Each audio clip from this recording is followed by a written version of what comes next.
everybody, and welcome to Strength Through Unity. I'm David Ono. I'm the anchor at ABC 7 Eyewitness News, your host for today, and I'm honored to be here, and we're going to have a very spirited and fun conversation about the upcoming presidential election. So the reason that we are here is to discuss the upcoming presidential election and the needs for all people of color, and especially young people, to get engaged in this opportunity. Our future is at stake, so together, multicultural communities can improve the quality of life for ourselves and the future of Americans of color if we get involved. So we're going to talk about it a lot today. And according to the census, there are more non-white Americans under the age of 16 than ever before, most of them U.S. Latinos. In that is power. So one way to put an end to the systemic history of racism against us is by reaching out to each other and explore ways to build bridges of success together. That's key. We want to do this together. So today we have a tremendous lineup of voices, prominent Black, Latino, Asian American leaders who seek social justice and an end to racism. We're going to introduce them to you in just a second. But first, during Strength Through Unity, viewers will be able to ask questions, their experiences, and offer solutions through the question and answer box on Zoom. So please participate. We will open this up to your interactions, your questions coming up in just a little while. We are also delighted to announce that Strength Through Unity will also air on KPFK 90.7 on September 30th at 3 p.m. Pacific time. So please share the news. Another opportunity for everybody to watch this discussion. So Strength Unity is a support by the Los Angeles Times, the Las Vegas Sun, Las Vegas Magazine, and the National Latino Press Association. Thank you so much for supporting this opportunity. Strength Through Unity is a Lava Force production of KPFK FM 90.7. So before we jump into our election discussion, let me give you a quick overview of the history that we want to share and talk about. First of all, economic disparities.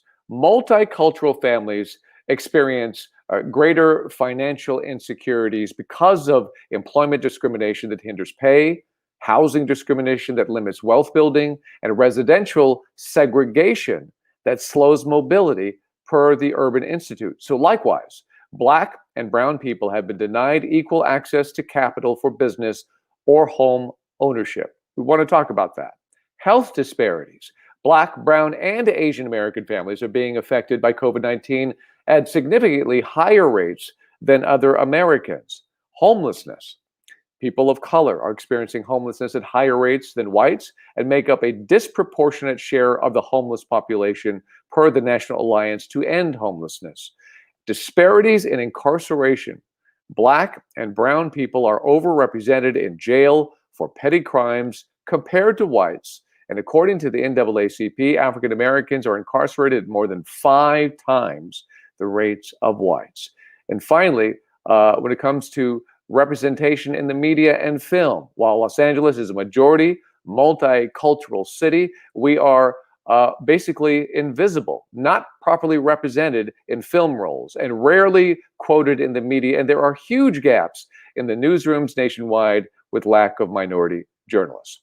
So these are just a few inequities minorities communities deal with on a daily basis. The question now is, will the next president help in these issues? The effort to address social challenges needs to continue, but with more consistent collaboration between minority communities. So now is the time to start our conversation about the power of voting and bringing all of our communities together. So we begin with a video that we want you to see. This weekend, the Chicano organization Brown Berets held a community get-together to give away clothing, food, hygiene kits, and other treats for those in need in Riverside, California.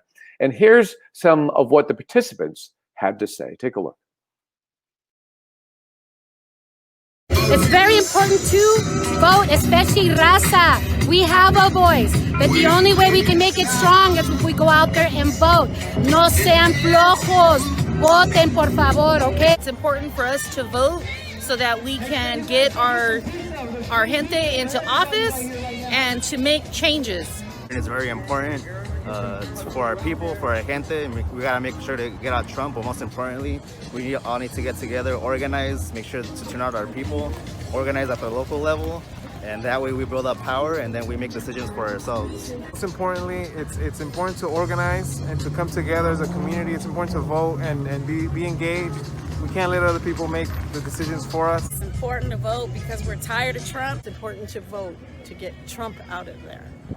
All Raza and everybody else should get out there and vote. Our voice should be heard. The reason why it's important to vote is because we all got a voice. You got to use it. You got to use it. A closed mouth don't get fed. The reason why you should get out and vote is because you can make a change. You can make a difference. And when you make a difference, you cause change. The importance of voting is to be able to lead our generation into a right direction. And you got the power. You got the power. You got the power. You got the power. You got the power. You got the power. You got the power. You got the power. Who got the power? You got the power. Who has the power? You have the power. Great. All right. So that video was put together and edited by 14-year-old Jaime Vasquez from Redondo Union High School. So Jaime, great job. So here are our panelists, and thank you everybody for joining us today. So quick introduction so we can get into our discussion. Mark Morial, thank you so much, Mark, for being us today. Thanks for having me. So Mark is one of the few national leaders to possess street smarts and boardroom savvy. That's the way he's described, which is awesome. I can see the power in that. You are currently the president and CEO of the National Urban League, the nation's largest historic civil rights and urban advocacy organization, but you've also served as a highly successful and popular mayor of New Orleans, as well as the president of the U.S. Conference of Mayors. So welcome, Mark Morial. Thanks, David. It's great to have you here. And Thanks for having me. A conversation with you. Hector Sanchez Barba is the executive director and CEO of Mi Familia Vota, a senior fellow at G.W. Cisneros Hispanic Leadership Institute, and the chair emeritus of NHLA, that's the National Hispanic Leadership Agenda. In these roles, he is a tireless voice advancing policy priorities, civic participation, and fighting systemic injustices against Latinos, immigrants, and most vulnerable communities. Hector, thank you so much for joining us today as well. And then we have Tamlin Tomita. And Tamlin, great to see you. I don't even have your bio because Tamlin's one of my best friends. I'll be open about it. She and I have done many, many, many, not just hundreds, but perhaps thousands of events together. Most of them civil rights events. So Tamlin is a highly successful actress. She's been in hundreds of TV roles and movie roles, and she was named People Magazine's Most Beautiful People.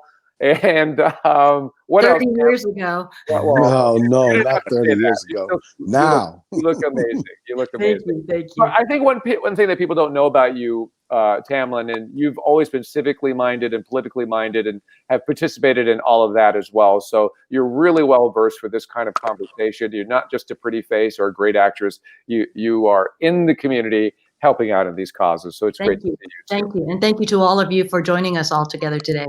Let's start our conversation now. Yeah.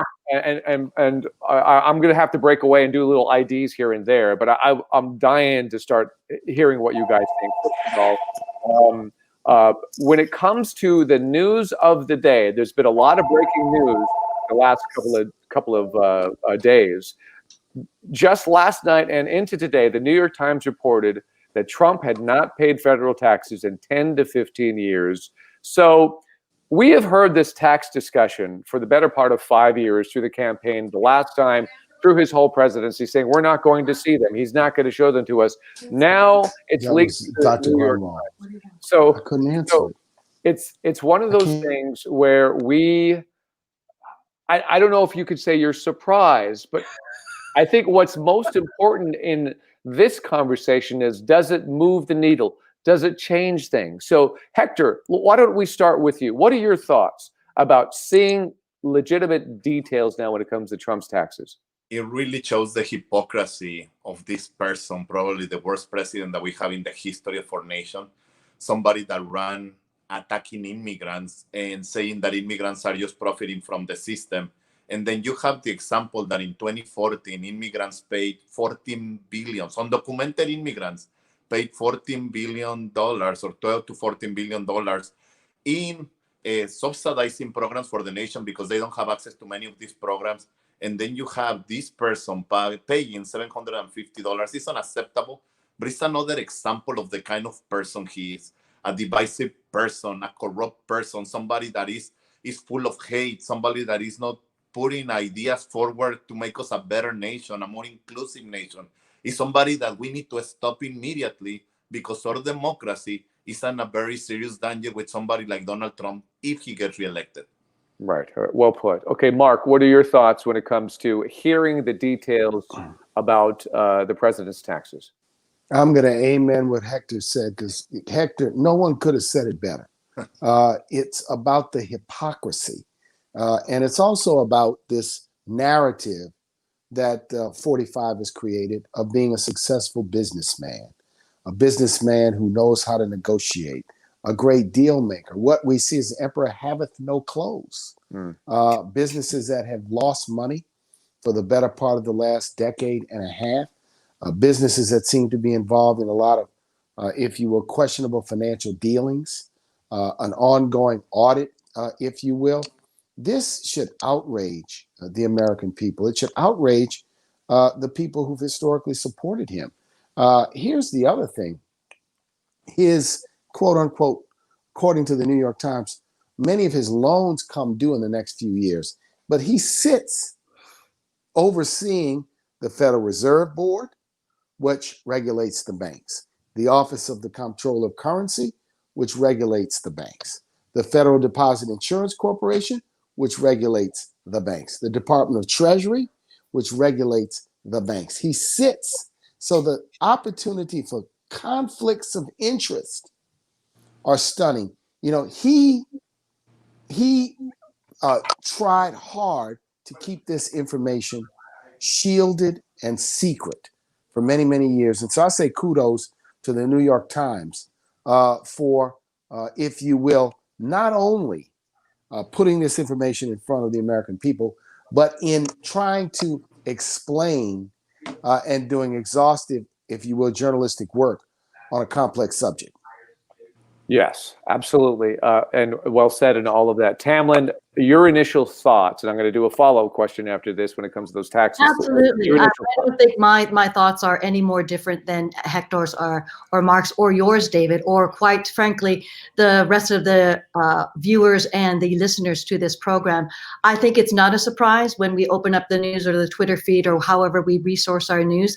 It's the continuation of the belief and the fact finding that our president, 45, is a liar, he's a cheat, and he's a hypocrite. And each day we open up those news sources, it just further enhances the truth about it. And we have to vote the truth. And when we see, we must just simply vote him out, as well as the persons, the sycophants who continually support him and steal away our wages, the taxes, and further on and perpetuate the inequities in our nation, in our cities, in our states, in our counties. And it's just part of this conversation that we're not surprised. And what are we going to do about it? Absolutely. So, okay, real quickly, I'm going to break away for a quick station ID. I'm David Ono, and you are watching Strength Through Unity live. It's also airing on KPFK FM 90.7, SoCal's oldest public radio station. Okay, follow-up question then. And then, so I'll go back to you, Hector, and I'd like to hear from all of you. Will this move the needle? Does this change how he is supported? And I guess the ultimate question would be, will this pull some of his supporters away from him? This election is about the soul of our nation. This really will define everything that we have in the future now and what kind of future we want for our children and families. I have a question that I would like to contextualize for Trump supporters, and is, what else does he have to do for you not to vote for him? He's misogynist, he attacks immigrants, he promotes hate and violence. From the White House, we just saw the taxes. He's been in many cases of corruption. He has been impeached. So what else do you need to be able to vote in a more, in a way that brings more unity and solutions to the nation instead of all these elements? So We need to keep mobilizing and we need to keep educating people. We have campaigns all over the nation, but this is a call of unity. It's not about Trump. It's about the future and the soul of our nation. And we must stop this president from being elected. Mark, what do you think? Yeah, David, let me say this. I think the important thing is that this should expand the outrage. And with the outrage and the sense of wrongness and corruption and violation should do is compel people to vote. And this is an election which is about turnout. If communities of color, particularly young Blacks, young Latinx, young Asian Americans, young Native American Indians, turn out in strong and large numbers, the power of their vote will change the direction of this country. What I hope is that for those people who may be sitting on the sidelines saying, well, I don't know if my vote counts, who may be feeling that there's not a safe way for them to vote, that this will compel them and further energize them to vote. The stunning thing about this is the hypocrisy we've seen just in the last week. On one hand, we see a Mitch McConnell and a Lindsey Graham, who sanctimoniously 4 years ago said, we cannot confirm a Supreme Court justice in the year of an election. Without hesitation, before Ruth Bader Ginsburg had been funeralized and memorialized, they switch gears, change direction, and try to create an artificial distinction without a difference in connection with what they've done. Then now you hear the mighty deal maker, the mighty successful businessman, the person with multiple golf clubs and hotels, and you find they're all losing business propositions. They made no money, at least insofar as his tax returns are concerned. I hope this drives and energizes people. As both of my co-panelists have said, this is an election of consequence. It's about the future direction of the country. And that is why I think that what happened in the last 72 hours with respect to his taxes is going to have an impact because it's confirmatory. And it also is in direct contravention of his now overused, worn out claims of fake news. Fake news, yeah. That's a good point that you brought that in. Tamlin, do you think, or what would it take to move the needle? Will these taxes help that?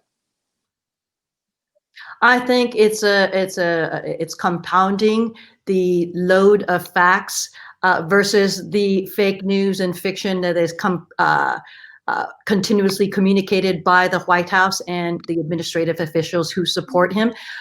Moving the needle for those persons who are on the fence. There are those persons who support this president. They've dug in their heels. They're about the economy because he's a successful businessman, because they're not willing to listen to the truth, to listen to the facts that are continually put out by the media, as well as law and order. Law and order for who? It should be for all of us. This is a part of our discussion within our communities that we need to continue on in order to have our officials who lead us legislate and provide policy in order to provide a more just society.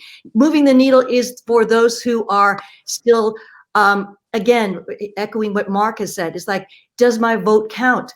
Is my vote going to be counted? How do I vote? This is the time for the fires under our collective behinds to make a plan, to register to vote, to make sure your registration deadlines are in order. There are only 14 states throughout the nation that have the same day to register vote. So there are other 39 states. Sorry, I messed up my math, but there are the other states that have specific registration deadlines.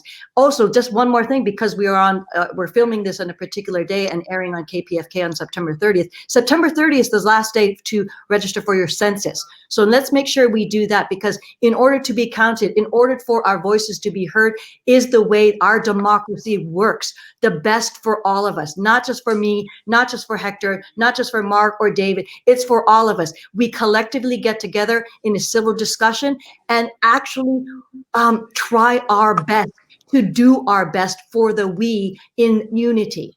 Right. Let me just say, newsflash, David. Just last week, Federal Judge Lucy Coe of the Federal District Court in San Jose signed an injunction. We brought the lawsuit ordering the census not to shut down the census on September the 30th. And right now it's extended back to the original termination date, which is October 30th, October 31st, pending if they try to appeal or not. So we have additional time, thanks to Judge Coe. Yes. And the city of Los Angeles was a co-plaintiff, along with the National Urban League and a number of others. And I got to tell you, I watched Judge Coe in action. She wrote a 78-page opinion. She debunked every bogus argument that the Census Bureau made. It was a brilliant opinion by Judge Coe, stopping the Census Bureau in its tracks. I might also add that there have been 3 injunctions already issued against the Postal Service. Yes. And then we have a lawsuit pending against the Postal Service, which seeks to have them a federal court order to make all mail-in ballots first-class priority mail. So one thing I want everyone who's listening to know, we will not stand silent. We will not be watchers. We will march if we have to. We will bring litigation if we must. We will raise our voices. We're not going to sit back and allow the finagling, the shenanigans, and the undermining of American democracy. Hector used the right term, American democracy, to be undermined. We have to fight. So some great issues that have come up in this conversation here. Thank you, Tamlin, for bringing up the census. Thank you for giving us the information about the extension and also talking about the Postal Service and this whole voting issue that's coming up. Another really hot issue right now is the Supreme Court nominee. We just heard about her on Saturday, officially at least, Amy Barrett. And I think the first thing I want to ask you all is, what do you think her impact would be if she is, in fact, put onto the court? Tamlin, may I start with you? Oh my God! Just the tokenism that this president has utilized or exercised in nominating a woman, an extremely far-right woman who was being nicknamed the feminine version of Antonin Scalia, just shows you the direction that this administration and all Mitch McConnell, quite frankly, wants to lead this country. And the appointments, the lifetime appointments, is even more crucial than the election of this next president. This is lifelong appointments of 9 persons who will decide crucial and critical issues for the rest of us in our nation.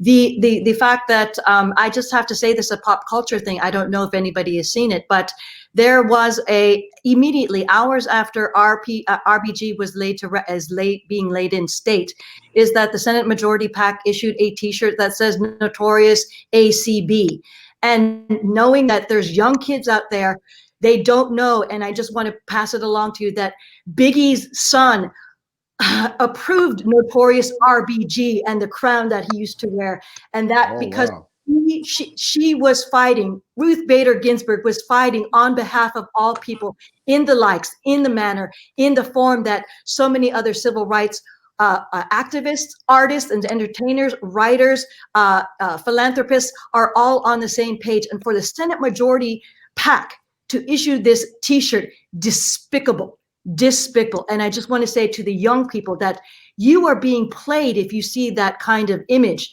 that they're fighting for you. They want to roll this country back. They don't see the Latino brothers and sisters. They don't see our Black brothers and sisters. They don't see our Native American brothers and sisters or Asian American Pacific Islanders brothers and sisters as equal. They want to roll it back to a white supremacist viewpoint, and this is what we're trying to fight for. Again, it's simple, but it's clear and it's stated, and sometimes the truth really does fire through all the smoke and fog and the deception. It's equity, it's equality, it's unity through strength. Wow. Okay, Tamlin. Yeah, a slap in the face for all of RBG's followers and supporters, and she's done so much historically. And this, Amy Barrett is just, a name as of now. Hector, what are your thoughts? Well, I think the best answer is if you look at Mark Morial's image, there is a beautiful picture in the back. It's probably the March in Washington or the Selma to Montgomery Mac or one of these beautiful events in the nation where people march and die for the right to vote. Just think what could happen if Donald Trump wins. Right now, we have 5 conservatives. Hopefully not, but if this position moves over, it will be 6. And if he has 1 or 2 more, if he gets reelected, we are really going to lose everything that we have done as a nation to be more inclusive, to be a better democracy. Right now, with this new possibility, reproductive rights for women are on the line, voting rights are on the line, obviously immigration reform or any possibilities to have more access to welcoming people that contribute so much are on the line. So I will contextualize it on the beautiful, rich history of people that have been in the front lines fighting to make us better. And I think Mark's picture really showed that. And there is so much on the line. This is really the election the most important election in the history of our nation. So we need to make sure that Donald Trump is not reelected. Yeah. Thank you, Hector. Mark, what do you think? David, I'm enjoying this conversation immensely. And, since I'm going to have to excuse myself in a minute, we have to do it again. But this has been a powerful conversation. And I love the idea of unity, strength through unity, and the necessity of all of us to unite in this time. Our power, our moral force, our ability to define the American future comes through our ability to be unified and to work together.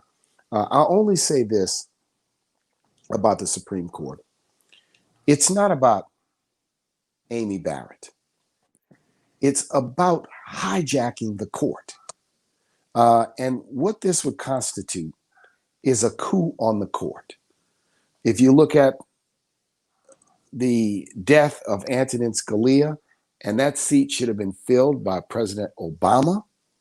If you look at this current seat, this is a coup on the Supreme Court, which is designed to try to change the direction of the court in a way to perhaps veto the actions of a new political majority which is emerging in this country. That is what it is all about. Remember, the Trump election of 2016 was an electoral college victory, not a majoritarian victory. The Bush election of 2000 was an electoral college victory, not a majoritarian victory. We've had 2 of the last 3 presidents seated because they've relied and they benefited from an anachronistic system called the Electoral College, which has its roots in slavery and the founding convention of the United States. I'll say this to close. If you are sick and tired of being sick and tired, vote. If you want to send a message about unity, a message about equity, a message about justice, and you want it to be heard, don't just shout, vote. And then after you vote, take 1, take 2, take 3, take 4, take your family, take your cousins, take your cousins, take everybody in your hood, your barrio, your neighborhood, take them all. We got to get the vote out. Amen. Well said. And Mark Morial, I'm so sorry we don't have more time with you. You were fantastic to talk to. We'll come back. Let's do this again. Good Thanks, luck guys. with you as Appreciate we head towards Good. it. So Mark Morial with the Urban Leaks, thank you so much. And what a great contribution that he has been to this conversation. Good luck to you. So a quick ID right now. I'm David Ono, and you are watching Strength Through Unity live. It's also airing on KPFK FM 90.7, SoCal's oldest public radio station. So Hector and Tamlin, hang on now. In addition to my questions, I want to open this up to audience questions as well. So why don't we pop our first question up there, if you can? Yes.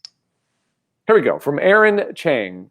How much potential for outside influence in this election is there? How much potential for outside influence in this election is there? All right, Aaron, thank you for piping in. And Hector, you want to start us off? Well, that's obviously a concern. Everything related to making sure that we have the best possible election we have been advocating for. We have been advocating with the social media networks and how outside forces may be putting some information that is false. We've been pushing back on those. But this is a question that is very important. We as an organization focus more on the voter registration, GOTV, voter education, mobilization, etc. of these pieces. This comes a little bit more from the international part of this element, and it's clearly a concern. But we're going to be pushing back as an organization to make sure that everybody is counted and that everybody comes out to vote. Absolutely. And just echoing on what Hector had said, it's about countering the misinformation, the fake news, the disinformation that is out there. And it's about those personal conversations. It's about negating or comparing and contrasting the news sources. If it's Fox News, if it's MSNBC news, if it's KPFK or any of the local news stations that you are in particular listening to. It's about having those conversations about what means, what is meaningful for you. What is meaningful for you in this election? What are the issues that you are most concerned about? And find the candidates who are most in aligned with your values and beliefs. And what the wonderful thing is that our American values, no matter where we come from, no matter if we're Latinx, no matter if we're Black, Native American, AAPI, all our values are literally American. We just have this wonderful, colorful mosaic of languages and cultures and backgrounds and heritages and immigration experiences that just add to this fabric. And outside influence is about getting to the truth. And it's about discussion, and it's about going to the resources that are vetted, that are verified, that do only serve you in providing the truth and the information for you to make your own and informed decision. Great.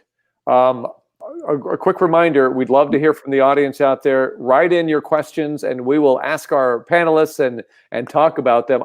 Hey guys, I want to kind of bring in another pressing issue that has been the pressing issue for 2020, coronavirus, COVID-19. Number one, how do you think our current administration has handled it? And how does this play into the current presidential election? Tamlin, you want to start us off? There are no words. He has not handled it. He has not handled it. He has not taken care of the nation's health. He has not taken care of over the 205,000 victims of this disease. And he is not taking care of the way our cities, our counties, all our small businesses and restaurants are opening up. There is no national direction. And it is a fault of trying to be our cheerleader by withholding vital information so we can conduct our lives and our businesses and our ways of life as effectively, as safely, and as collectively as possible.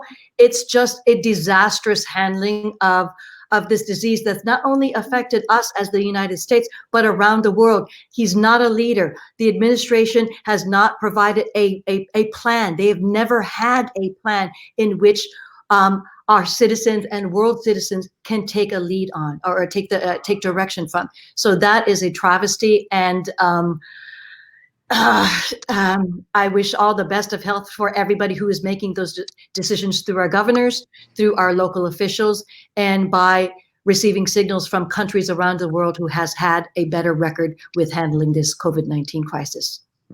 Hector, what do you think? This is why election matters. And we need to make sure that every time we pick somebody at the local and national level, that we're picking the right person. The biggest mistake that we have done as a democracy is to have somebody like Donald Trump. He's doing a total devastation of so many spaces of our democracy or economy, etc. And COVID, I think, is the perfect example. How do we explain that the richest nation in the planet, the nation with the most important universities, the most important scientific centers, the most important health associated spaces to make sure that we could have avoided that we have the highest numbers of COVID infection and deaths is unacceptable. And this is in direct correlation to how Trump manipulated this horrible situation, how he responded. And it has affected mostly minorities in this case. Minorities right now are the ones that are in the front lines protecting our economy, or is in the front lines really serving anything really related to COVID. In the case of the immigrant and Latinx community that I participate in, that I as an organization we advocate for, we have been the most affected by it in all the different spaces. And instead of welcoming this administration and thanking as a nation all these amazing people and immigrants that are actually making sure that we still have food on the table, making sure that our roads are still being built, or houses are being built, or children are being taken care of, we have responded because of Trump as a nation from a space of exclusion, even from the basic elements of support, and that is totally unacceptable. So in conclusion, Trump has been the worst thing that could happen to us to respond to COVID. Okay, let's bring in another question from our audience. This is Arlene. Arlene says, what should the president do to bring the nation together? Boy, that's the probably the most important thing that we could actually talk about, probably and the most difficult as well, because we are such a divided country. Hector, I'm going to be mean and start with you and see if you can tackle that one. What should the next president do? Let's call this the next president. What should the next president do to bring this nation together? Well, immediately focus on the biggest concerns. We're talking about COVID, an immediate response following signs, and that makes sense. It's not something so difficult when you can surround yourself with the most important scientists in the nation, or people that understand health, doctors, etc., and an immediate implementation of a rational campaign with a focus on COVID to make sure that we are stopping that. The second one is unity. And this is not about Republicans or Democrats. It's about unity as a nation. We need to make sure that it's okay to disagree. I'm very progressive, and I love nothing more than to debate with Republicans. But it's very different when you are debating with a Trump supporter. There is no possibility to debate. There is no possibility of having a rational conversation to what is better for our nation. And I honestly believe that if we vote Trump out and we bring a new person to the White House, that we're going to be able to rescue the most important elements of the soul of our democracy, and making sure that we are recovering from 4 years of devastation. So in the case of Vice President Biden, we as an organization had a town hall with him. We have been very clear on the policy priorities that we want, or that we want to advocate for, and we want specific commitments on the issue of immigration, an issue that is being so divisive because of forces like Donald Trump, promotion of hate, etc. So I think we can take some initial steps, and we believe, based on the promises that Vice President Biden did, that will be a good direction to move forward. Tamlin, how about you? Echoing again everything that Hector had said. It is about COVID-19. That's priority. Winter is coming. We need our president to be, and our vice president to be, to listen to the science, to listen to the facts, in order to come to a policy that will be beneficial for all of us to survive through the ongoing months that will come along, and to stop the potential surges that will affect many more of our citizens, not only here in the nation, but around the world. The other thing for me is that President-to-be Biden and Vice President Harris are also talking about environmental justice. Immigration is important. That's what Hector says. And environment, this is something that, in my opinion, and in discussions that I'm hearing, is that it is something that can perhaps, hopefully, transition our economy and do better for our world, to green our world in order to combat climate change, what we're suffering here in California, what they're suffering in the Gulf Coast, what they're going to suffer in the Northeast. It's all interconnected. Environmental innovation that can provide new economy, jump start innovation, and the American minds and engineers and architects and thinkers and doers in order to benefit our world. Racial injustice is again that kind of conversation in just seeing the beautiful collage that we've assembled in this webinar today, is that for me, it kind of sounds funny, but if we can start at just a very basic human level, what we bring food to the tables, the American, I guess, adage is, we have to champion and congratulate the breadwinners. We're seeing Mark, seeing Hector, seeing David, seeing me. We're all rice winners as well. So just wanted to add a little levity, is that we are trying to do the best for our families in order to provide food on our tables. That is basic. All racial injustice, economic health, healthcare, environmental justice, they're all together threaded through. But if we could get back down to what is best for you, how can I help you? How can we help each other ensure that we can bring food to our tables and care for our families and for our communities, our la raza, our la gente. These are the communities that I want to embrace and say, we're together. What can I do to help you? And for what we can do together is use our individual voices and vote. Absolutely.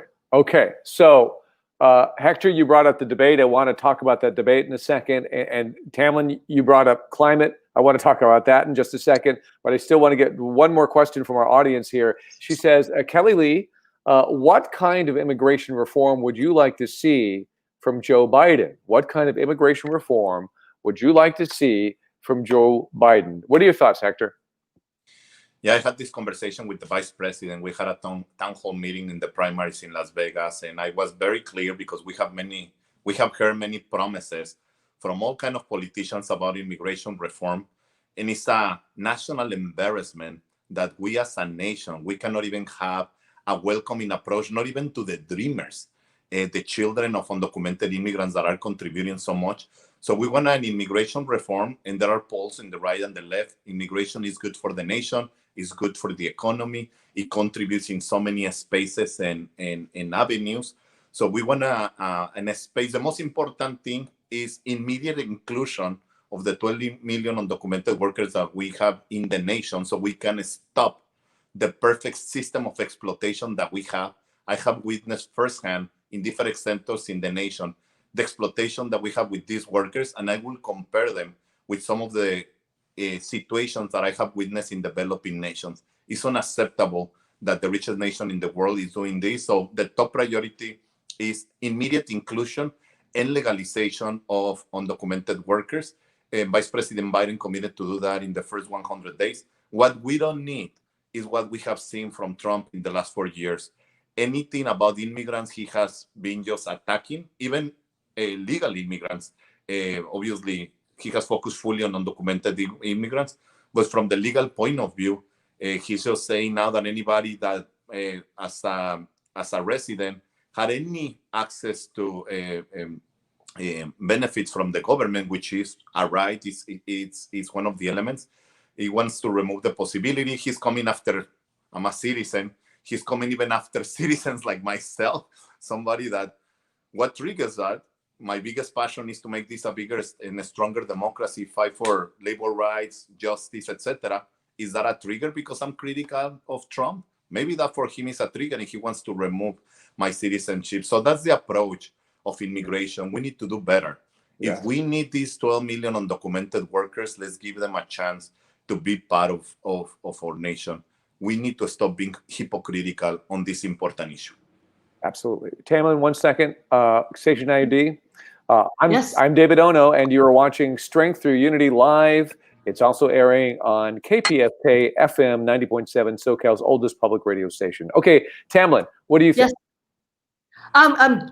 My God, Hector is much more immersed in this world of immigration reform and immigrants being accepted. The 12 million, the fact is that there are so many Asians who are also under that immigration policy or lack of policy here in this nation. To remember that the first DACA recipient was a Korean American girl who did not know she was not an American. We are united. We are trying to provide a unified front in terms of seeing these people, as essential workers who are being exploited, especially during this time of COVID. To see the farm workers working under the smoke conditions with the wildfires that are still going on. We have to remove the blinders from our eyes and see, what do I get? What do I get? We have to remove those blinders and say, what can we do? What can we do for all those persons who are just simply seeking a better life? And knowing that as a Japanese American, knowing that our people went through incarceration and seeing the same practices that are being instituted by this administration at places like Fort Sill, who are for families, for little children who are being torn, ripped apart from their mothers, from their families, and saying because they're less than. We have to be able to conduct these conversations, to say we're all in this together, and make sure that our officials at our local level, at our state level, and our national level can hear our collection of voices to say the 12 million who are here, who are undocumented, have been paying taxes, have been contributing to America, have been working hard day in and day out in trying to provide a better life and to provide a better future for us all. Great. Okay. So you mentioned climate change, Tamlin, and that is a key issue. And if it's not, then it should be. Oh, hang on. We have one more question here from Ali Rodman. Who is the most negatively impacted by climate change? Okay, thank you, Ali, for putting us on climate change, because that's where I wanted to go anyway. Who is the most negatively impacted by climate change, and why is this such an important issue? So I'll just do it really quickly, and because it is the youngest people. It is the youngest people who have been living with whatever pollution, the detriment of what we've been living through generationally, and they are the inheritors of the world and the environment that is yet to come. They're the ones who are going to be burdened as to how to correct the damage that has been done. But there are such world leaders already who are 16, 17, 18 years old who are picking up the torch. We just have to listen to them and listen again to the scientists who are documenting the effects, the consequences of what we have wrought upon our world. So this is when we vote, we not only vote for ourselves, but we vote for our children. We vote for our grandchildren so they can have a proper, correct, more forward and more progressive direction in how they can lead their lives after we're all gone. Hector, what do you think? Yeah, it's another issue in which this administration doesn't believe in science or facts, and it's all over. I mean, you guys are in California right now. Some spaces had 135 degrees. The farm workers are out there next to all this horrible situation. We can look at Florida, everything that is happening when you have a couple of hurricanes coming at the same time. You can look at the droughts that we have seen in Texas and different spaces. So it's all over. It's right in front of us. And to answer the question of Ali Rodman, we know, and I've been working on environmental issues for some time, that initially minority workers and the most vulnerable workers are the ones affected the most. In the case of the Latino community that I represent, we live next to the factories. We live next to the rivers that are being contaminated. Sometimes in our neighborhoods, they're just dropping all these waste. And we have seen, for example, with Latino children, 50% more possibilities of having asthma and other situations. When it comes to being workers, for example, the farm workers are being exposed to another environmental thing, pesticides. They drop pesticides on top of them, and their children, sometimes they're born without hands or legs, etc., in big numbers when we compare the percentage of the general population. And I mentioned this case because it's so devastating. Yet, we had a big win during the Obama administration, that we were able to advocate for this and regulate pesticides and inform and educate, etc. And the Trump administration decided how inhumane, how immoral it is that they decided to take that away something that was such a huge victory and just a basic labor right. So in terms of the environment, is something we must care about. And again, it's another issue because there is a big difference. If Donald Trump gets reelected, how he has weakened the different infrastructures in the nation that have been helping make sure that there are regulations on contamination in other spaces. And I'm extremely worried from that perspective too. Okay, so we are quickly running out of time, so I'm going to zip through some topics real quickly with you guys. Mail-in ballots, that's become quite the issue these days with a big controversy with the post office, etc. What are your thoughts, Tamlin, about the whole mail-in ballot controversy, and how do you convince people that it's still safe, it's good? Please do so. Well, to all the persons that are out there, if our president and his family can use mail-in ballots, which are absentee ballots, there's a lot of purposeful confusion making when they're saying, well, they can do they can't do mail-in ballots, but they can do absentee ballots. This is what our military forces use. Mail-in ballots, which are absentee ballots, because they're not here in our country. They're serving our nation overseas. They are using absentee ballots, which are mailed in. So if we have that, follow that sense of logic, it is a safe, it is a secure. It's been, I believe there are 2 states that have been using only mail-in ballots, and it is that system that we can all depend on. The confusion that is being wrought upon us about the USPS, the United States Postal Service, is another added problem. But knowing that there's this legal action going against the USPS and the defunding of it, this is all the going on conversation. So this is why it's imperative to not only have these personal discussions about the importance to vote, but how to vote. This is, again, it sounds so cliche, but we have to really communicate it with the best of our hearts and intentions. This is the most consequential election of our lives. So it is worth it to make sure that your voice is included in our collective chorus of how we behave and how we activate, how we protest, and how we embrace what it means to be American, to use our voice, to go to the ballot box and fill it in, mail it in. Register to vote, make sure your deadlines are all in consistency with your particular state. Go plan your vote. If it is absentee, request it. Absentee or mail-in, request it and send it in early. If you are of that person, my mom is probably going to go to the polls, but she has to, wear the mask. Those polls are going to be open. Go early, be safe, socially distance, wear your mask, wash your hands with a hand sanitizer. It's really a simple practice. But remember, if you remember the words of John Lewis, who passed away earlier this summer, and it's buttressed by the fact that Ruth Bader Ginsburg also fought for the Voting Rights Act, we need to honor those acts. The civil rights they were fighting for is for your right, our right, my right to vote. Absolutely. Okay, Hector, we're almost out of time. Real quickly on the voting, the mail-in thing. The point of this is about making our democracy much better. And quick story, 4 years ago, I was in Orlando doing border protection in a very heavily Puerto Rican and Latino community. People were waiting 6 hours and a half under a 95-degree with no water and no shade. Why does anyone in our nation need to wait 6 hours and a half, especially when you're working class, have children, to be able to vote? So voting by mail is something we should welcome. We should all embrace how convenient it is that you get it at home, you fill it out, you follow a couple of very basic steps, and you send it back. It's the present and it's the future. We welcome it. We are doing big national campaigns to educate everybody to vote by mail, to early vote, or vote in person, like Tamlin said, with all the precautions that we need. But the main point here is we need to vote. There is a direct correlation between voting and quality of life.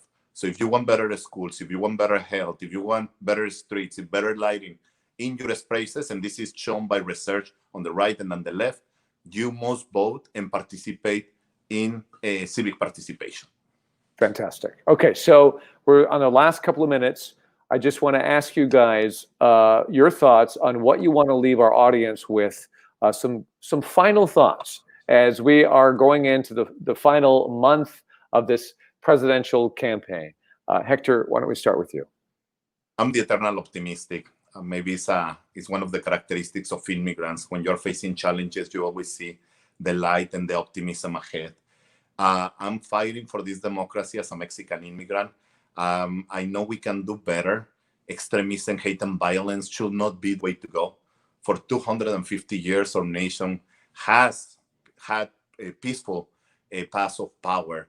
We need to make sure that we have that situation. But the most important thing, I know, and I have been doing this work for 25 years, that the biggest threat to our democracy and the future of our nation is the re-election of Donald Trump. So let's get out and vote, and let's make sure we participate in this democracy. All right. Tamlin, how about you? It's the,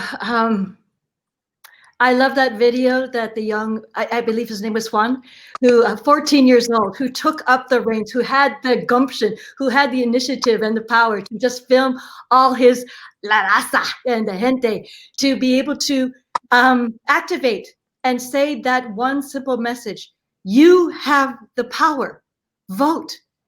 It's simple, it's powerful. We don't know that we have that power, and collectively we can do magnificent, wondrous, extraordinary, miraculous things with this country. We have to unify and make our voices loud and noisy and proud, and hopefully it is the change, the blue tsunami, to say that we're going to see, not only from President Biden and Vice President Harris down the ballot, but also to remind ourselves that there are local officials who are our city representatives, that we can go up the ballot, and it's all equal. Nobody's more powerful or equal than you, and I am not more powerful or equal than you. We're all in this together. We're all unified. We will find our strength through unity. Fantastic. Very well put. Hector, Tamlin, thank you guys so much for being part of this. It's been very informative. I've loved your passion. And by the way, it was Jaime who did that video. Our thanks to Jaime as well.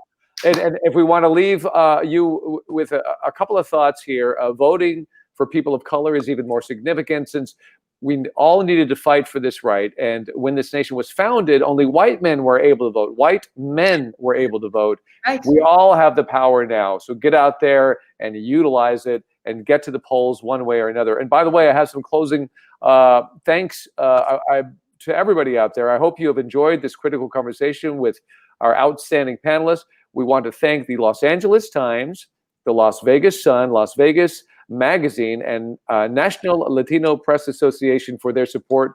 Strength Through Unity is a Lava Force production of KPFK FM. Our music was produced by Brian Amador. Don't forget to tell your friends and family that Strength Through Unity will air also on KPFK 90.7 July 4th at 10 a.m. Pacific time. No, I think that's wrong. September 30th. September 30th. September 30th. September 30th at 10 a.m. Pacific time. Please join us then. Hector, Tamlin, you guys are adorable. And thank you, David. Thank you, Hector. Thank you, Mark. Thank you, everybody. Appreciate it. Everybody out there, hang in there. Yeah, and be safe. And wear be your safe. mask. Wear your mask when you go anywhere. Go to the polls, mail in your ballots, and keep supporting all of these causes that get the word out. And then watch the debate tomorrow. If you're watching us live, the debate tomorrow, the first one, vitally important. All right, everybody. Thank you so much. Keep hope alive.